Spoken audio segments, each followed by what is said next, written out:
מי רוצה להשכיח מאיתנו את יום ירושלים? בואו נחשוב שנייה, מה קרה לנו לפני 53 שנים? מה התרחש בתודעה שלנו ושל האויבים שלנו באותם 6 ימים?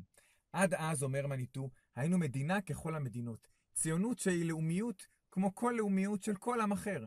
היו גם פעילים דתיים בציונות, אבל הם היו, אפשר להגיד, דתיים כמו חרדים וציונים כמו חילונים. או במילים אחרות, קוראים לתקופה הזאת תקופת משיח בן יוסף. החל ממלחמת 6 הימים, התברר לנו ולאומות העולם שאנחנו לא איזה עם של אודים מוצלים מאש שמחפש מקלט בטוח, אלא אנחנו עם ישראל מהתנ"ך. עם כלביא יקום וכארי התנסה, שחוזר לארצו.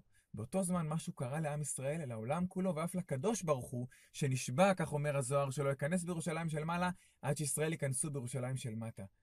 אז הנה, ב-67 זה קרה. זה גדול, זה מטורף ומרגש, וזה גם אפוקליפטי ומפחיד. לא מעט אנשים זה מפחיד, כי מערת המכפלה, קבר רחל והר הבית, זה כבר לא ראשון לציון, פתח תקווה ודגניה. זה כל ההיסטוריה וכל האמונה שלנו. אי אפשר להישאר אדיש לזה, אלא אם כן אתה משכיח את זה. מאותו זמן התחילה ציונות מתוך תורה, או במילים אחרות, מאז התחילה תקופת משיח בן דוד. אז זה רק התחיל. היום אנחנו כבר בעיצומה של התקופה המדהימה הזו. אז בואו נהיה בעל הנס שמכיר בניסו, ונהיה אור לעצמנו ואור לגויים. אני ספיגל צלר, ואני מאחל לכולנו יום ירושלים שמח.